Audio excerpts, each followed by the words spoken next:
Hello? Is this Colin Quinn? Yeah. Hey, Colin, how are you? Or Mr. Quinn, what do you prefer? I prefer Sir Quinn. Sir Quinn, all right. We'll knight you right here on the station if we can. Yeah, I think Ringo just got knighted. Then I think you're due then. I think that's fair. I think it's pretty rude of them to knight Ringo this late in the goddamn game, too. When I think about it. Yeah, no kidding, right? Jesus Christ. I know I'm not saying he deserved it, but you could have done it just to be polite. Wasn't Paul knighted like 20 years ago or something? Come on. You Beatles or Stones fan?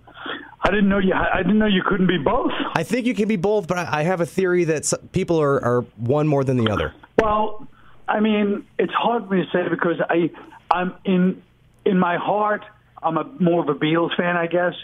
But every time I hear the Stones, I go, the Stones are amazing. But you have to understand, I feel the same way about the Who. I put the Who up with the Beatles and the Stones, Yeah. But I guess if I had to, if you held a gun to my head, I would say the Beatles.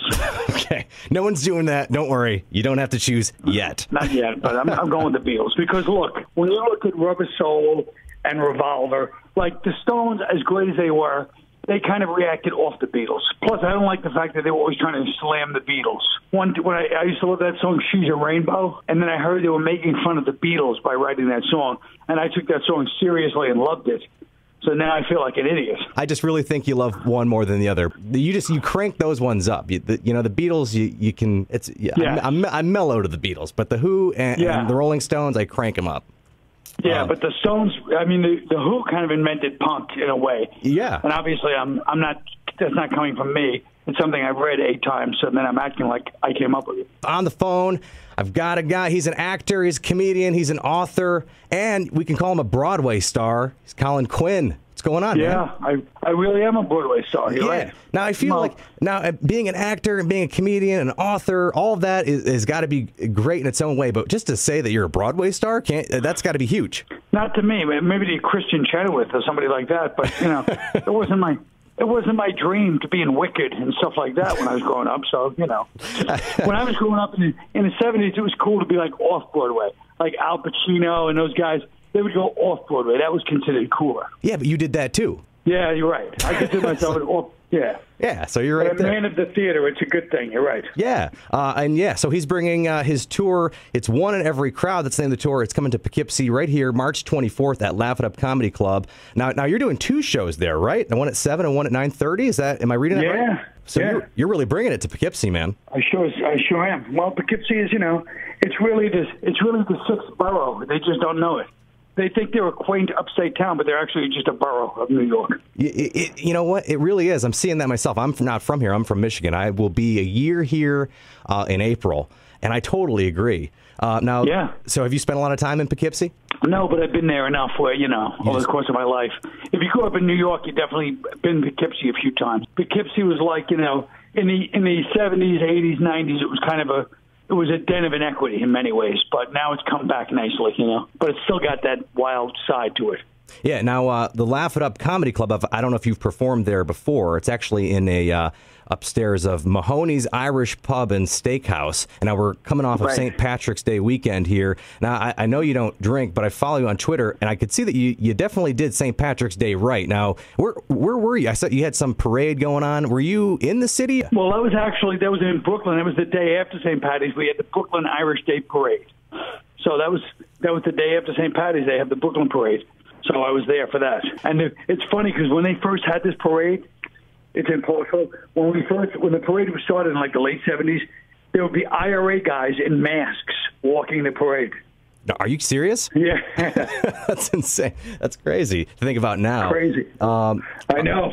This is your first official stand-up tour in seven years. Now, we don't need any spoilers or anything like that, but in the world of politics now, and to me, I don't. Do you get political? And now I consider you political, but I don't consider you a very political comedian, if that makes any sense. Yeah, I mean, you talk about it and you talk about current events, but you don't strike me as you're this side or you're this side. No, I don't believe in. I consider myself an extremist moderate. Moderate should be the new extremist because everybody else is so polarized that the moderates is the new it's the new outlier. Yeah, I would say I'm political in the sense that I believe democracy is a mediocre form that we've decided is a great system. But I mean, I don't think that there's an answer that anyone's come up with yet. Let's put it that way. Yeah, and I think moderate extremism, that's probably that's brilliant. I mean, if we all kind of had that more mentality, things that would be a lot simpler. Now, a lot of comics lately are pretty open about how sensitive audiences can be nowadays. Have you experienced anything like that? I mean, I feel like if you're moderate, maybe you don't. I know you work a lot with Seinfeld. He's even talked about that a little bit. And which I'm like, if you're too sensitive for Seinfeld, like, what? Yeah, no, exactly. I mean, yeah, I feel like there's definitely a large contingent of people that are looking for things to overanalyze and then attack. It's just that some people, everybody has their own thing, and some people just like to be on the attack against perceived or real injustice. And so if they hear something in comedy, they're like, well, I heard this and that was troubling or whatever, and it's one of those things that just, social media took to a new level, kind of, So it's been 7 years since your last official stand-up tour, but you've been busy, though. Now, your Netflix special, Colin Quinn, The New York Story, I mean, it's amazing. It's hilarious, and it's spot on, because, like I said, I'm not from New York, and I don't consider myself a New Yorker quite yet, but everybody, right. I tell every New Yorker that they need to watch this, and I tell everybody back home who asks me about New York, like, you need to watch this because it's just so true. Everything from the long lines, the pizza, and the water and the right. dough. I don't understand. So you don't believe that the water and the dough, is that not real, or is that a myth? I don't know. I think it's a myth, but I believe it. I believe it my whole life. But logically, it doesn't make sense. But I believed it my whole life. Yeah, I once went to. I didn't mention this in the show. Once I went to L.A., Kathy Moriarty, she was in Raging Bull, the actress. Do you know who she is? Oh, no, I'm sorry, I don't. She was in Raging Bull. She's a real New Yorker. So she had a pizza place called Mulberry Street in L.A., and this is in the 90s. And she goes, so for some reason I thought the pizza dough, because I was like, it must be the water, because everybody used to say it must be the water. They bring in the water.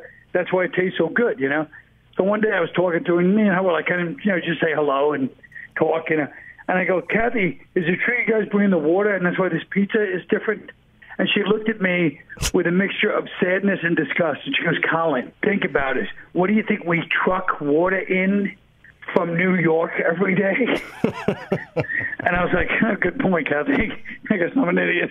Well, everybody here believes that, though. Everybody's telling me that. But no, I believe it, too. But speaking of Raging Bull, I had to bring this up because this was in the New York Story also. You kind of compared the life of Julius Caesar to Paulie from Goodfellas. I compared the life of who? Julius Caesar to Paulie from Goodfellas. Oh, no, that was in Long Story Short. Oh, I'm sorry. That was my other special. I'm sorry. Yeah. But I love that. Exactly. I love that, though, and I think that's one of the things I love about your comedy. Are you... I have to assume you're kind of a history buff. Yeah. I mean, I've really grown to be over the years. I never was, but I always read a lot, but I was never really into history that much, but now I'm really into it because I do feel like it clarifies today, I've been reading about Plato's Republic like the past few weeks, and everything he says, it's almost like knocks you back how it's exactly what's happening right now. Yeah. It's interesting. It's really interesting. So history really does repeat itself. What part of history kind of fascinates you the most? Like what time period? Probably the late 60s, the 1960s. I wish I'd been a little older. No. I would like to be Athens. That would be a cool time for me. Athens, yeah. Okay. Going to Greece. Okay, so now you were on SNL at such an amazing time, and of course we know you from hosting the Weekend Update, and you had some hilarious skits on there too. I think every generation kind of has their own Weekend Update host. Would you agree with that? Right. And you, yes, you were definitely mine. Who was yours? Like, who do you look at that role? Chevy Chase, of course. Chevy Chase was the original guy, and when I was watching the show, I couldn't believe all of them, really. I mean, the whole cast, but Chevy Chase as the leader. I couldn't believe we had ever seen. We never saw comedy where these were like cool people that we would hang out with. Comedy is always like, oh, they're comedians, they're showbiz. These people were like, hey, man, they're wearing jeans on the air, and you could tell they all smoked pot. You know, it was really a radical thing at the time when I was a teenager, you know? Yeah, because before that, it was, just all suits and ties and... Suits, ties. I mean, George Carlin had come out recently, and Richard Pryor, but it was like, to see a TV show with that kind of thing was it was unheard of, you know? And I usually hate this question, but I love asking comedians this question. Who did kind of inspire you in comedy? Like, who did you watch and go, I want to be like that? Of course. I mean, I watched whoever I could, but I mean, obviously George Carlin and Richard Pryor were the two. They were the Mount Rushmore. And then, but, you know, I liked David Brenner. I remember seeing David Brenner come out in like a leather jacket, open shirt. I was like, this guy's like a cool guy. He's got a shag haircut, you know? And then, you know, I watched Don Rickles, of course, and he was always funny to me. And, you know, Joan Rivers was always funny. And, like, Phyllis Diller. I mean, I would watch a show called The Copycats when I was little. There was like a impression show with Frank Gorshin and Rich Little and Marilyn Michaels and George Kirby. And they would come out and do these impressions. And I was like, these people are geniuses. I couldn't believe it. I was laughing away. So, you know, all that stuff. I mean, Carol Burnett show was genius. All that stuff was amazing. And it was really funny, you know, at the time and today. You know, it's like there was definitely a 70s comedy vibe that went from, you know, hip SNL. I mean, SNL, early SNL. But even like Carol Burnett. Carol Burnett wasn't just for old people.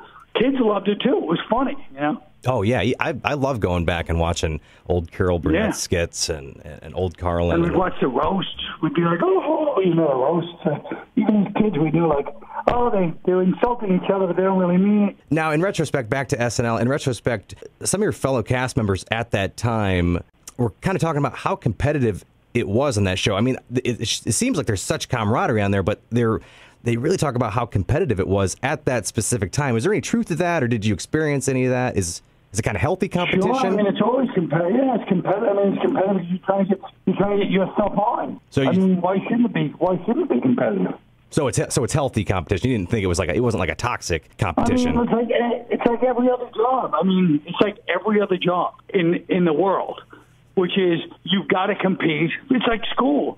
What do they tell you? Get better marks than other people in school so you could be a success. That's how it is. You know what I mean? It can be toxic. It can be healthy. You know what I mean? It goes back and forth. But I mean, it's certainly it's not an unusual place. You know what I mean? Like, it's just every place is set up like this. You know, every organization is set up like this. It's more like it's not SNL. It's a life. You know. Now, you're just in the movie Trainwreck with Amy Schumer. Are there any up-and-coming comedians that just really impress you? Oh, my God, there's so many. I mean, there's just a bunch. And they're all working, you know. I mean, there's so many. I don't know where to stop. But I mean, there's so many funny comedians now, you know. So I always tell people, it's like the comedians are funny, but it's after that first hour that you kind of have to separate yourself, you know. Now, is Netflix kind of the way to go for new comedians? It seems like that's the way to find a comedian, a new and up-and-coming comedian. If you maybe you don't know who this person is, they've got a Netflix special. Netflix went all in with comedy, and I love it because it's, you know, they pay good money, but they went all in with comedy, which is great for comedy, you know. All right, hey man, thank you so much for joining us. This is Colin Quinn. It's the One in Every Crowd tour. It's coming right here, Poughkeepsie. 2 shows. It's March 24th right here in the Hudson Valley. It's the Laugh It Up Comedy Club. Thank you so much for joining me, man. I appreciate it. Thanks for having me.